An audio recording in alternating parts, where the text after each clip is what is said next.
Hello and welcome back to our channel. So today in this video, we are going to discuss about how to disable background apps for gaming performance in Windows 11. So without wasting much of our time, let's get straight into the video.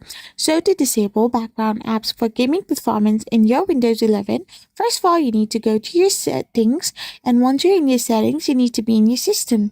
So once you're in your system profile, you need to simply select the apps from the left-hand side of your screen. Once you have selected the app, simply go to Installed App section.